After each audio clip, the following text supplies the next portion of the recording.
Bonsoir à vous tous, bienvenue dans ce programme du soir sur New World Info, le décryptage de l'actualité. Nous allons ce soir en Éthiopie avec cette visite historique d'une délégation érythréenne. Une délégation gouvernementale érythréenne est arrivée ce mardi 26 juin en début d'après-midi à Addis Abeba pour une visite destinée à mettre un point final à des décennies d'hostilité entre les deux pays voisins. Entre 1998 et 2000, les deux pays se sont livrés une guerre qui a fait 80 000 morts autour d'un désaccord sur leur frontière commune. Aujourd'hui, la frontière est sous surveillance de l'ONU et le nouveau Premier ministre éthiopien veut tourner cette page. Nous évoquons ce sujet avec notre éditorialiste Mamadou Diouf. Bonsoir Mamadou Diouf. Bonsoir Samuel. Historique, est-ce que cette visite d'une délégation érythréenne l'est? Oui, elle l'est. Il faut reconnaître que le ministre des Affaires étrangères de l'Érythrée, accompagné du conseil spécial du président de la République, aille en Éthiopie. Pour ceux qui connaissent la tension qui a existé entre ces deux pays depuis l'indépendance de l'Érythrée en 1993, c'est historique. Parce qu'il faut rappeler que l'Érythrée s'est battue pour exister en tant qu'État pendant 30 ans avant d'obtenir son indépendance en 1993. Et depuis que l'Érythrée a obtenu son indépendance en 1993, le président Isaias Afewerki fait croire tout le temps aux gens que l'Érythrée est sous la menace d'un envahissement de l'Éthiopie. Donc il était tout le temps en train de préparer la résistance pour ne pas se faire avaler par le voisin éthiopien. Donc si effectivement deux personnalités quittent l'Érythrée pour aller en Éthiopie, c'est un événement et la façon dont ils ont été accueillis également le montre. C'est le Premier ministre lui-même qui est venu les accueillir à l'aéroport avec le tapis rouge. Donc on peut véritablement parler de visite historique. Il a fallu quand même au niveau de l'Éthiopie qu'il y ait un nouveau Premier ministre pour assister à ça. C'est les anciens gouvernements qui posaient problème? Non, c'est que pendant la guerre de l'indépendance, l'Éthiopie, vous avez les Tigréens qui sont là-bas. Et les Tigréens faisaient partie de ceux qui se sont le plus battus contre l'indépendance qu'on a accordée à l'Érythrée. De sorte que, puisque c'est eux également qui étaient au pouvoir depuis fort longtemps, c'est qui créait même parfois des problèmes à l'intérieur du pays, puisque les gens considéraient qu'ils ont monopolisé le pouvoir de façon ethnique. Pour l'Érythrée, il n'y avait pas possibilité de faire confiance à ceux-là dont la position a toujours été catégorique par rapport à l'existence de l'Érythrée. Alors que le Premier ministre actuel, Ahmed Abiy, ne fait pas partie de ce groupe-là. Les gens pensent que ça fait partie de ce qui a créé ce déclic. Mais il ne faut pas oublier que malgré tout, quand il a lancé son appel pour qu'on retourne vers la paix, l'Érythrée a mis 2 semaines avant de répondre favorablement. De sorte que les gens se demandaient même est-ce que le président érythréen, malgré qu'il a 72 ans, a gardé cette paranoïa qu'on lui connaissait, considérant que le premier ennemi de l'Érythrée, c'est l'Éthiopie, de sorte qu'il n'a même pas accepté une démocratisation parce que c'est un pays qui est sous sanction depuis les années 2000. C'est un des rares pays en Afrique où on a toujours un seul parti, le parti unique. Certains analystes même disent que le président, c'est en fait le Kim Jong-un de l'Afrique, tellement le pays est fermé et tellement il n'y a même pas de possibilité d'expression d'une quelconque opposition au niveau de ce pays. Donc, il faut dire que cette rencontre, comme on l'a dit tout à l'heure, elle est vraiment historique, que des officiels érythréens sortent pour aller en Éthiopie, c'est vraiment historique. Alors, le conflit qui a opposé les deux pays n'était pas simplement un conflit territorial, c'était un conflit de reconnaissance de l'existence même de l'Érythrée en tant qu'État?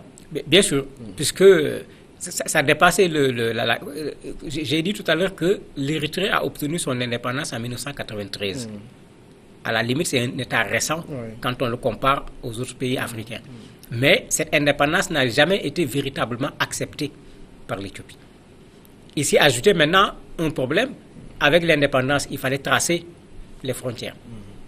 Tracer les frontières a été un énorme problème. En particulier, il y a la ville de Badmé qui est là avec à peu près 18 000 personnes, qui a fait l'objet de bagarres à ne pas finir au point que l'ONU était obligée de venir pour s'installer dans la zone, pour surveiller. Des accords ont été faits, mais les accords proposés n'ont jamais été acceptés par les deux pays. Et le pas que le Premier ministre éthiopien fait aujourd'hui règle les deux problèmes. En recevant officiellement ces gens, on ne pose plus le problème de reconnaissance de l'Érythrée. Il y a une reconnaissance de fait puisqu'on les reçoit avec les tapis rouges. La deuxième chose, il accepte que cette ville de Badmé revienne à l'Érythrée. Bien qu'aujourd'hui, ceux qui sont là-bas sont plutôt des Éthiopiens, et il y a même une partie de l'armée éthiopienne qui est là-bas. Certainement, c'est dans les négociations que cette question va être réglée. Comment ces militaires vont se retirer de la zone et qu'est-ce qui sera fait de ces populations? Parce que dans cette tentative de ramener la situation à la normale, c'est ces populations-là qui sont le plus contre. Parce que c'est elles qui vont se retrouver du côté de l'Érythrée. Mais de façon générale, les gens considèrent que c'est une bonne initiative. Et moi, c'est mon avis également. On parle d'Union africaine. Nous ne pouvons pas unir les États africains quand les États africains ont partout des problèmes de frontières et qu'on en arrive parfois même à utiliser la gâchette pour régler ces problèmes de frontières, comme ça s'est passé entre eux plusieurs fois. Mais Ahmed Abiy, le nouveau Premier ministre éthiopien, est arrivé il n'y a pas si longtemps. Pourquoi cet empressement à régler ce problème au plus vite? Je me dis qu'il a compris qu'aucun des deux pays ne gagne dans cette affaire-là.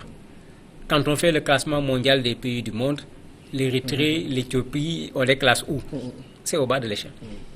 Est-ce que ces gens qui n'ont pas les moyens qu'il faut pour faire vivre leur population comme il se doit peuvent faire de l'armée une priorité, comme ils l'ont fait jusqu'à présent? Il faut armer des gens.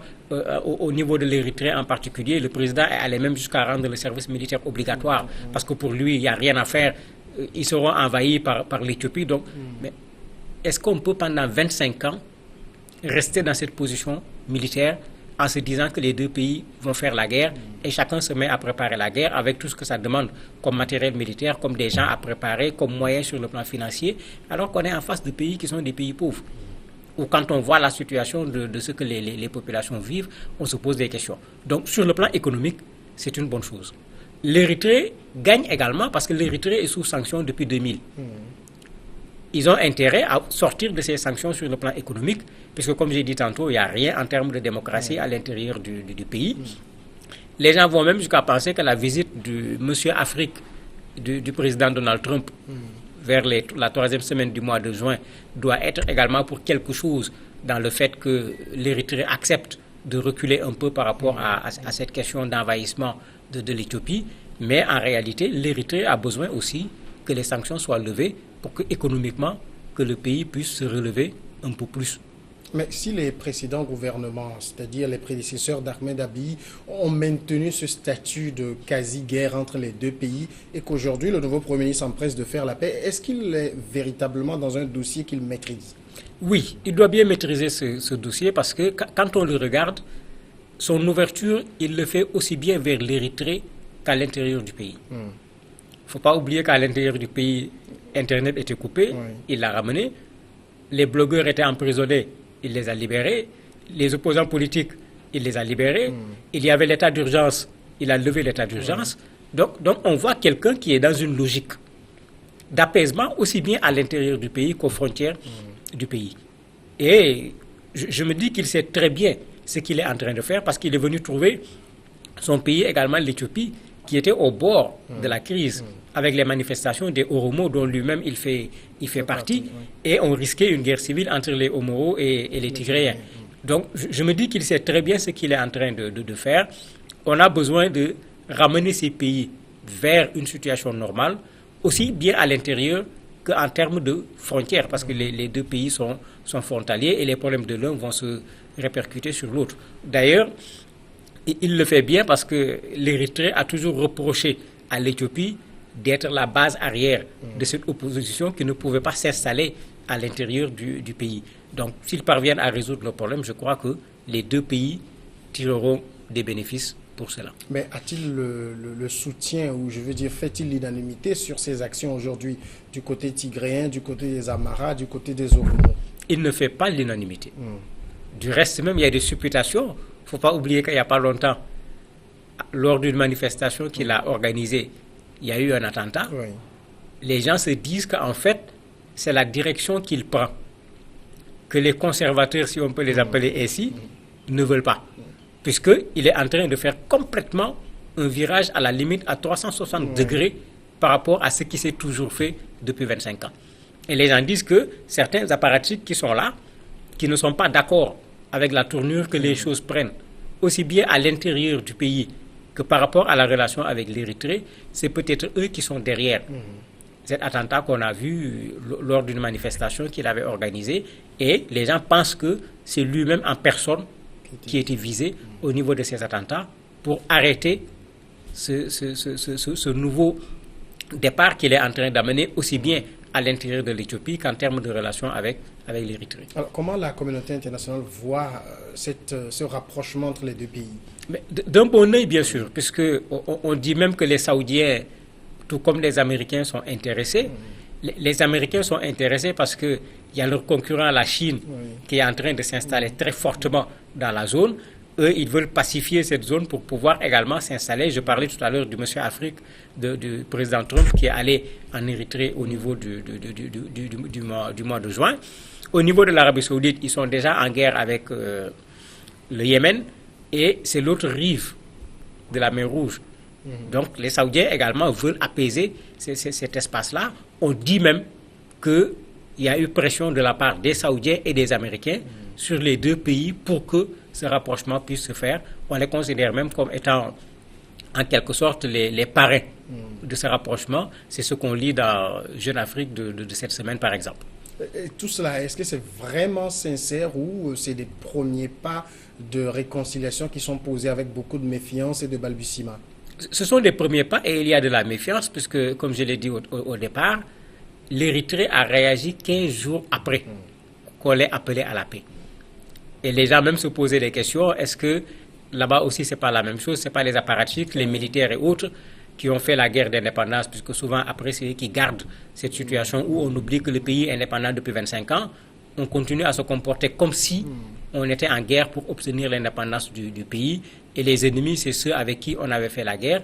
Les gens se posaient des questions, est-ce que c'est pas eux qu'il fallait convaincre pendant ce temps-là, avant que le président ne puisse accepter la main tendue venant de l'Éthiopie et accepter que le ministre des Affaires étrangères puisse aller en Éthiopie, à Addis Abeba, pour discuter. Donc certainement, on est dans des premiers pas. Il va falloir maintenant solder tout ce différend-là, qui n'est pas très loin. Parce qu'en 2016, il y a eu des affrontements, ça a fait 200 morts. Donc juste il y a 2 ans, sans parler de 30 ans de guerre avant d'obtenir l'indépendance, donc il va falloir que les gens s'asseyent pour faire la paix autour d'une table en disant voilà ce qui s'est passé, voilà comment on va faire, et que progressivement, qu'on sorte de ce climat où on se prend comme des ennemis et qu'on accepte que géographiquement, on est des voisins, historiquement, on est des voisins, on appartient à la même Afrique qui veut unifier l'ensemble des pays qui sont là.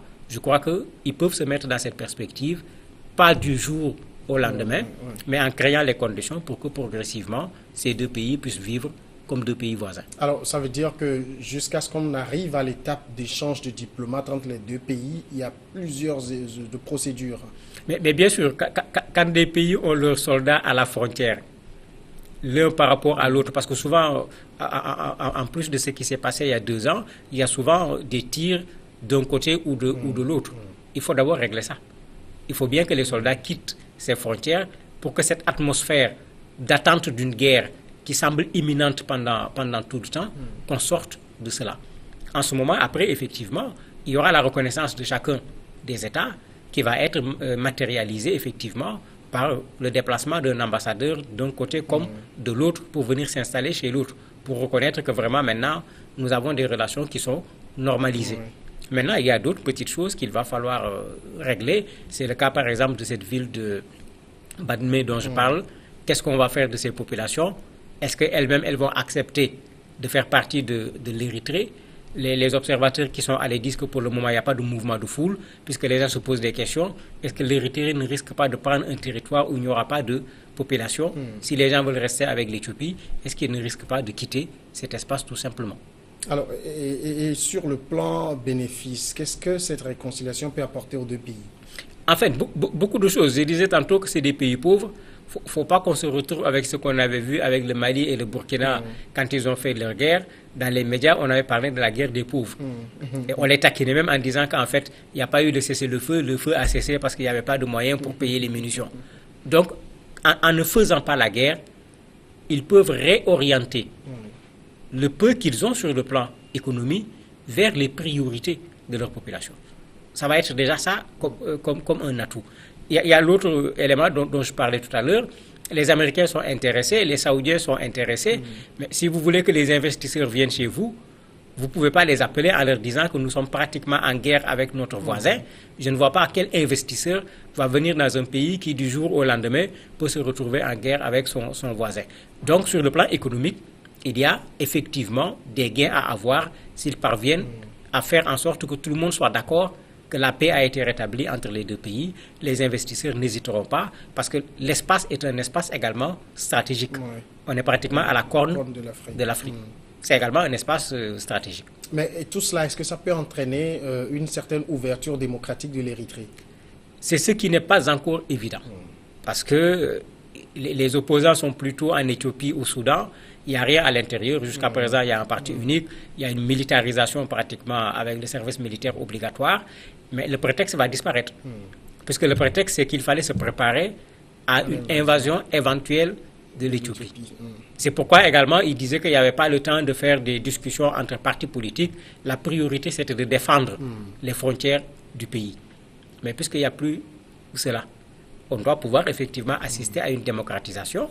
Et s'ils veulent que les sanctions que les Nations Unies et autres pays occidentaux ont imposées à l'Érythrée en 2000, qu'on lève ces sanctions, il va falloir que lui également, qu'il lève un peu cette main de fer avec laquelle il est en train de gérer l'Érythrée. Mamadou Diouf, merci d'avoir répondu à nos questions. C'est moi qui vous remercie. Et nous marquons maintenant la pause pour retrouver juste après l'invité.